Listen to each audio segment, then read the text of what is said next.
Henry Davis enters 2024 as a player who arguably has the most to gain or the most to lose for the Pittsburgh Pirates this year.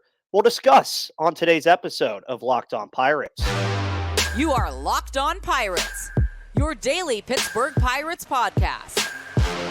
Part of the Locked On Podcast Network, your team every day.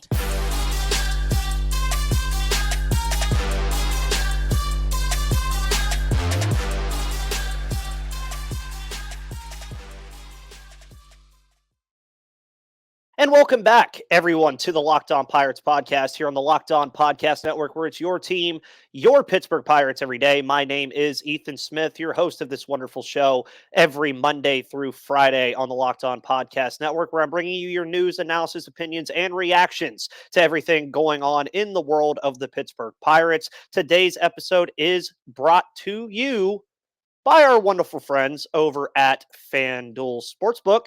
We'll talk about them in a little bit. But folks, thank you for always tuning into this show as you always do. And we're going to get right into it today. The player preview series rolls on. You guys have been loving the content. We've talked about a lot already. We've talked mostly about pitching so far. Actually, we've talked all about pitching so far. We talked about Mitch Keller. We talked about the acquisitions of Martin Perez and Marco Gonzalez, what those guys mean for this team, as well as the bullpen. Now we move to the field. And we're going to be popping all over the place. We're going to be going in order kind of like that with this, which means we're going to start behind the plate.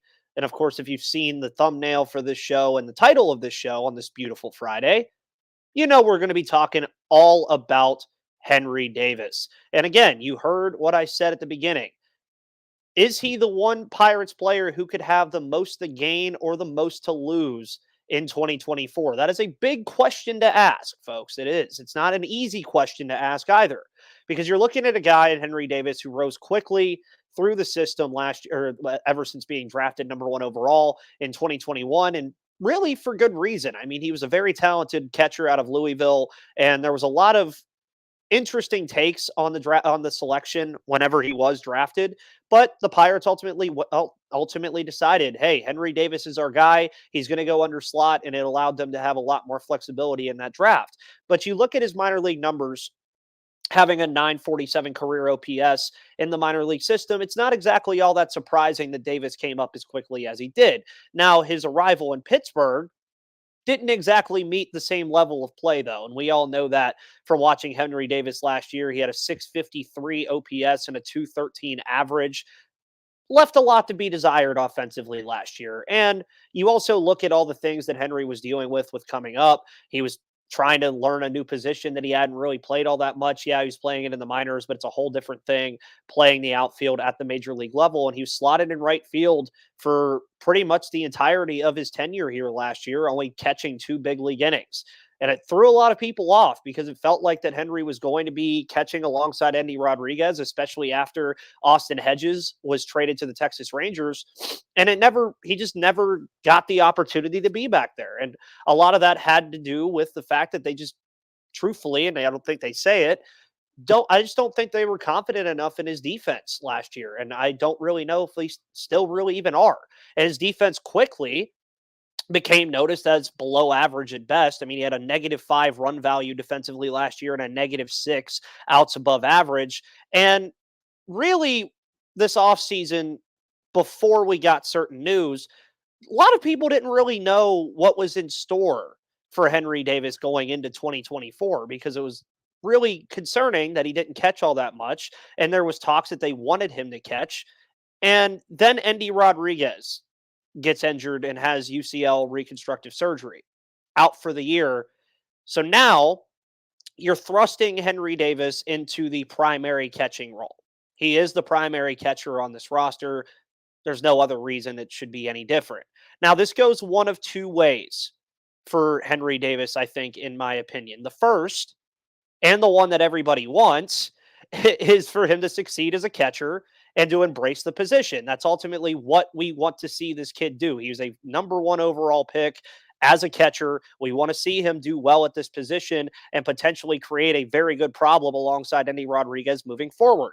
The second, and the one that complicates things very, very extensively is if he doesn't work out defensively as a catcher, and even worse, doesn't perform well offensively either. Now, we'll talk more about that in the second segment about the what ifs when it pertains to Henry Davis. But the point is this: name a player on this roster right now that has more to gain and more to lose than Henry Davis does right now.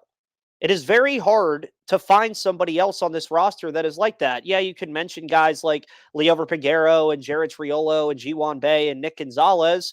But for Henry Davis, there's not really anybody else battling with him this year when it comes to the catching position. Yeah, you have Ali Sanchez, you have Jason DeLay, and those are going to be valuable backups to Henry Davis. But at the end of the day, he's full throttle catching this year. There's not really anybody else that's going to stop him from doing that. And he's going to have the lofty expectations with him, which we'll talk about in the third segment, because he is a number one overall pick. And those expectations shouldn't change for you folks as fans from the team. And with Endy primed to come back in 2025, that's really where the loss comes in, is how much can Henry Davis gain this season and how much can he lose? Folks, it is a pretty wide margin of how much he can gain from this year if he performs very well and how much he can lose if he doesn't. And he has the tools, folks, to be that very good catcher, that very good two-way catcher with raw plus power, a strong arm. He can put the ball around the field. He can hit the baseball. We've seen him do it. And he's a very talented player. We know that. But he has to at least put some of it together in 2024. Some of it has to be put together. And ultimately, there's a lot of different things that are going to factor into that. And we're going to talk about a lot of those things as well. But when you're looking at these questions and you're saying, does anybody else have more to gain or more to lose than Henry Davis? The answer is no. He is unquestioned the guy with the most to gain this year and the most to lose.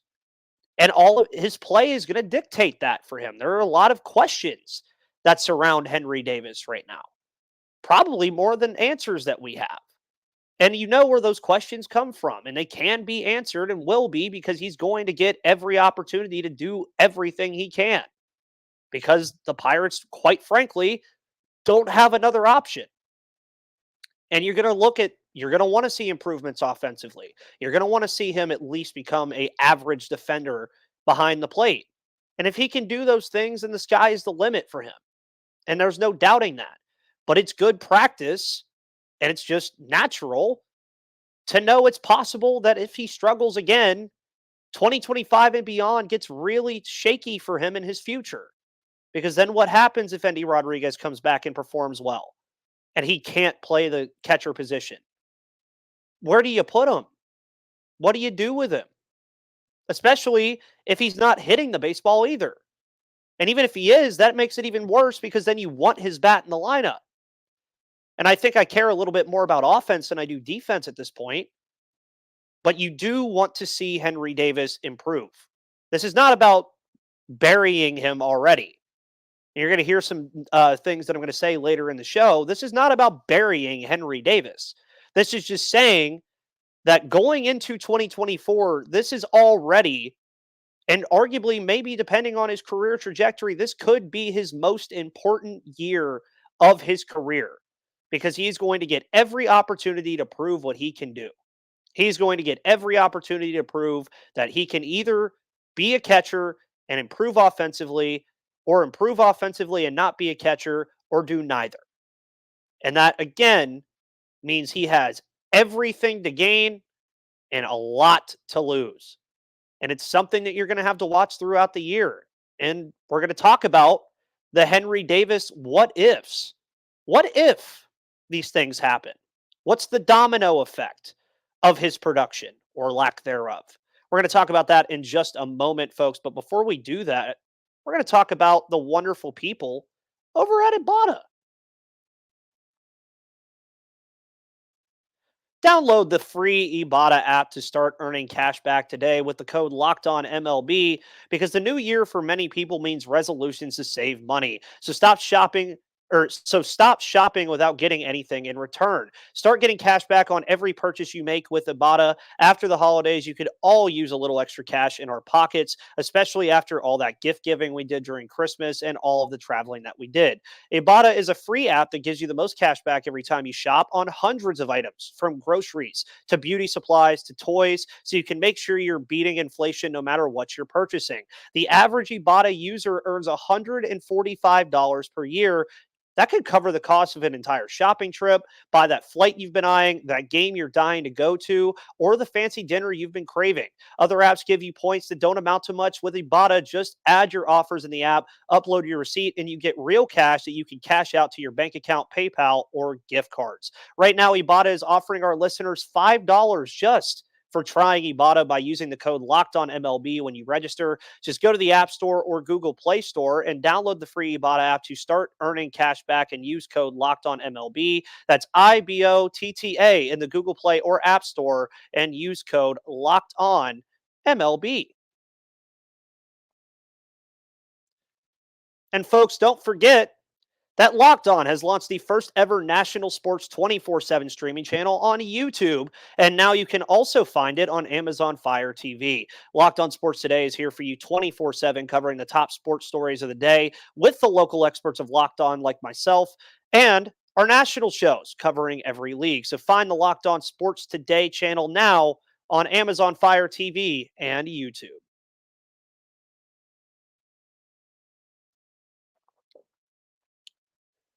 The Henry Davis what ifs. So when you're discussing Henry Davis and this player that in that first segment I said has the most to gain and the most to lose this year, I think it's okay right now when you're discussing Henry Davis to say we have more questions than answers regarding his play. And as I stated earlier, we know he has a strong arm. He has plus power and the ability to spray the ball all over the field, even though he is quite pull happy right now. I think that's something over time that he can improve on and be a all over the field kind of hitter. And as I mentioned earlier as well, we know he'll get every opportunity possible this year. That is something that we know. That is a given.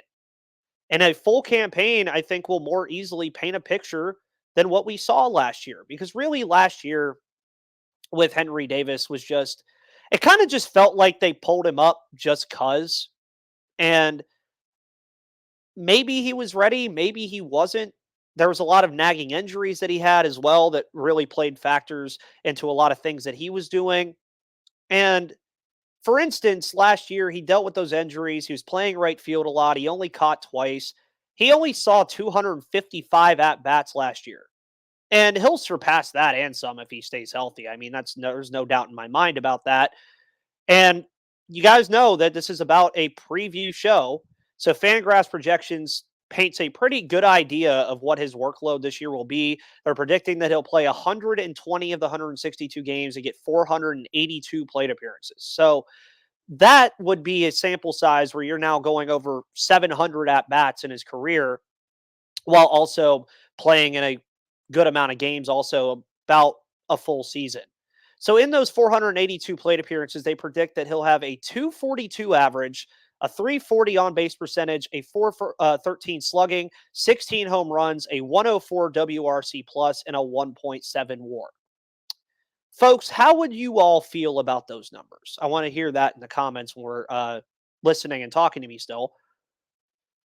Numbers like that might not exactly come off as very good.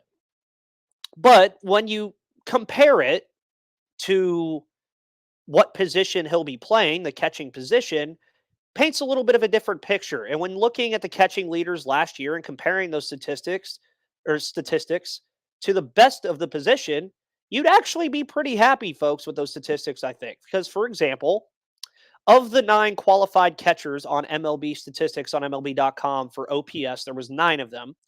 Their average OPS was 756. So go back to those projections that we had with Henry Davis, 340 on base percentage, 413 slugging.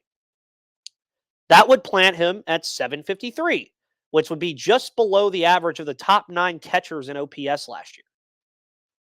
Not the craziest numbers, but numbers that I think are attainable for him. And the projected average would have placed him eighth among those 9 catchers as well. So it would be a season you'd look at, I think, more positively than negatively. So that's a what if. That is a what if, because that's where we're going to lead into this now. What if his offense takes that next step that we expect that it can? Well, then great. That's great and dandy if it does, because you'd love to see him be very productive offensively. But that's just the first step in the process of the what ifs. The next what if has to be this. What if he performs well offensively, but his defense isn't adequate enough at the catcher position? Because then you're forced into a very tough scenario where you want to keep this guy who, let's say, with those projections, hits 16 homers, has an OPS at a 750, and is playing well offensively, but he can't do it behind the plate. Where do you play him at that point? That's a big question that the Pirates would have to answer. And you already saw that he struggled a ton in right field last year. So do you put him out there again? I don't know if I feel comfortable doing that. And if they don't do that again and he can't catch, then he either has to just be a DH or likely have to learn another position again. Now, if he's a glorified DH, then so be it. If that's what he is, then that's fine. But you also have to consider other things. Like you have Andrew McCutchen, who's you would like to see DH. You have Rowdy Tellez, who you would like to also see DH. Down the line, Termar Johnson's a kid that you might end up seeing DH depending on what happens at second base. And just be thankful that the National League has the DH now, because if they didn't, this whole situation would be way worse. And I've been a component of saying that I'd like to see Henry Davis try out first base. It's something they haven't done yet. It's a position the Pirates have been trying to shore up for God knows how long. So why not? And before Endy's injury, I really wanted to see it, because that means you would have Endy and Davis in the lineup together. You'd still have the DH spot open, and it's a position that I think Henry Davis could play and play well. But now, when you're really breaking this down, and you're breaking down the what ifs of what if he does perform well offensively or doesn't, or what if he does work out defensively or he doesn't, he's going to have to catch. I mean, it really all comes down, I think, to the defensive stuff. It really does. Because at the end of the day, and you've heard Gary say this on the show, you've heard me say it on the show, and countless other guests say it on the show. If a player hits well, he's going to be in the lineup somehow. And if Henry Davis does indeed take that next step offensively, but just doesn't defensively, yeah, it's going to be a tough decision, but it's going to be something that they're going to have to figure out. If he can learn how to catch, which he's worked on this offseason to be good at it. He's worked at Pirate City, and he'll be there next week with all the pitchers and catchers when they report. It's something I'm sure he can do, just based off of the track record that this kid is going to work for what he wants to do. But his play is going to be what answers these what ifs. Nothing else. It's going to be his play. Obviously, health comes into account too. But if you're assuming that he's fully healthy throughout the entire year, you're going to assume that he's going to answer a lot of these questions. Again, you want him to answer them positively rather than negatively. And we know what he needs to work on defensively. It'll be all about framing and blocking. It's just how elite catchers are in this league, and it's an area that the Pirates emphasize very heavily. It's why Austin Hedges was here for so long last year. If he could do those two things right, especially with the big arm that he has, 95th percentile arm strength that he had last year, he'll be fine. But again, as I mentioned earlier, don't expect all this to happen overnight. Don't expect Henry Davis to come into 2024 and be lighting the world on fire right away. Because again, you can't really answer these questions really until you see it over the course of months, I think, when it comes to Henry Davis. Because last year, again, he just didn't play all that much. He did, but he dealt with injuries. He wasn't playing his natural position. So you go into this year and you say, yeah, it gets interesting. because patience will be the key. But when it comes to the what ifs, he'll need to answer more of them positively than negatively. And we're going to talk about my expectations for Henry Davis here in just a moment. But before we do that, folks, we're going to talk about FanDuel. You've heard me say it already, and this is the last show before, so you got one last chance to do it. Go to fanduel.com/locked on and hit some bets, because happy Super Bowl to all who celebrate from FanDuel, America's #1 sportsbook. If you're like me, Super Bowl Sunday is all about scoring the best seat on the couch, grabbing your favorite football snacks, and placing some super bets like Christian McCaffrey anytime touchdown, Travis Kelce anytime touchdown, and the over-under. And you should get some wings alongside of it with a nice cold one as well. FanDuel has so many ways for you to end the season with a W or 2 or 3. Not only can you bet on who will win Super Bowl 58, but FanDuel also has bets for which players will score a touchdown, how many points will be scored, and so much more. New customers can join today and you'll get $200 in bonus bets if your first bet of $5 or more wins. So just visit fanduel.com/locked on to sign up. That's fanduel.com/locked on and make every moment more with FanDuel, an official sportsbook partner of the NFL and an official sponsor of the Locked On Podcast Network. So we've discussed a lot today about Henry Davis. We've discussed the what ifs. We've discussed why this season is massive for him and why he has so much to gain and so much to lose. So what should his expectations be? Now, again, I spoke earlier that it's expected that Henry Davis is going to have lofty expectations. It just is. It's something that you have to expect from a guy that ultimately was a #1 overall selection, and he's going to have those expectations. And it's important to note, though, and this is where my expectations for him come in this year. It's important to note that 2024 will not only be his first full campaign at the MLB level, but also his first full campaign as a catcher. It's a lot of firsts. It's a lot of firsts. So being in the middle of the #1 overall pick expectations and first full season expectations is about where I sit right now. And yeah, he has to have the sky high expectations. He just does. And I've said it a good bit. He'll have to answer more questions positively than negatively, or 2025 and beyond not only become unknowns for him, but for the team as well. And you guys heard the projections that I spoke about earlier in segment 2, and that's where I'd like to see Henry Davis kind of be. I think he can be that kind of player where he's in the 240s to 260s at max, hitting over 20 home runs, has an OPS in the 700s. Those are things that I think Henry Davis is capable of at this stage of his career. And I'm not expecting him to hit 30 bombs and bat 280. Again, I just don't think that's attainable for him right now. But Davis could be a guy, as I just mentioned, who hits 20 plus home runs and bats around 250. And if he becomes an adequate enough defender, I think we all walk away happy with numbers like that. And as I mentioned earlier, too, with my expectations for him, I just don't think this is all going to happen immediately. I think that April, May, and maybe even June are going to be trial and tribulation months for a guy like Henry Davis. I just do. I don't think that all of this is just going to, at the snap of a finger, change and be like, oh, yeah, Henry Davis is our catcher for the next half decade. It's going to be a learning process. It's a learning curve for guys like this. They're not just going to be able to go back there and figure it out right away. Even Adley Rutschman has dealt with it. It's something that a lot of players struggle with. And I expect it to be kind of a slow burn as he gets acclimated to his new role. I really do. I think it's something that you're going to expect and see where when you're looking at it, it's going to take time. And I think having a good backup in Jason DeLay will help as well.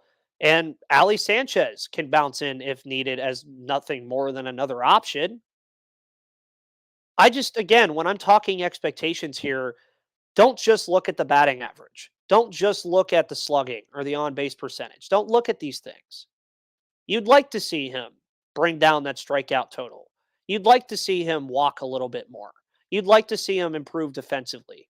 These are all things that you want to see from a guy like Henry Davis. But by June, say July, about halfway through the year, I do think we all should be expecting that next step to have been taken already or signs being there that it's happening. And when I mean signs being there that it's happening, you might see, oh, yeah, he struggled in the first couple months, which I expect. But then let's say by June, he's batting in the month of June like 290 or 280. He's starting to hit more home runs. He's starting to place the ball around the field more. He's starting to get a better grasp of the pitching staff. Those are things that I think we can expect from Henry Davis this year, folks. I think it's going to start slow, but then I think as the season slowly progresses, you're going to see things progress with Henry Davis. You're going to see things progress with him to the point where you might feel really good about it, or you might not. And it can go both ways. I've spoken about that already. It goes both ways when you're talking about Henry Davis. You can't just assume that he's going to improve just because he's a number one overall pick. It's expected, and I expect him to obviously have a much better campaign than he did last year because it'd be very hard to replicate that. But also over the entirety of the full year, I think you're going to have to look at this season for Henry Davis in different segments. Kind of like this show. Segment 1 on this show is usually the most important thing. But for Davis, the early on stuff, the main things I want to see from Davis expectation-wise from him early on is just fighting against the league a little bit and starting to show signs that he's figuring it out in all the areas that he needs to figure it out. And I think that's valid to feel that way. But then again, by June or July, I think we really need to start seeing those steps be taken and start seeing it not only sporadically, but consistently. And some notes on things he can do to perform better. Bring down the strikeout rate, be less pull happy and spread the ball around, and become at least an average defensive catcher. These are all things that Henry Davis can do. These are not unattainable things for Henry Davis that you look at and say he cannot do these things. And I think spring training can even offer a little bit of it too. I would expect him to catch quite a bit in spring this year. I think he's going to get a lot of at-bats too. And I think he might perform well in spring. And if he does these things, he'll be just fine. But again, ask yourself questions about Davis and let him answer them on the field this year, because that's how it should be. Folks, thank you so much for tuning into the Locked On Pirates podcast here on the Locked On Podcast Network, where it's your team, your Pittsburgh Pirates every day. My name is Ethan Smith. You can follow me on Twitter right there at MVP_Ethan or at Locked On Pirates for all of your news, analysis, opinions, reactions, and everything else going on under the umbrella of the Pittsburgh Pirates. Have a wonderful rest of your Friday afternoon and evening. We'll be back Monday with Gary Morgan. Enjoy your weekend. Enjoy Super Bowl Sunday. But until then, folks, I will see you on the flip side.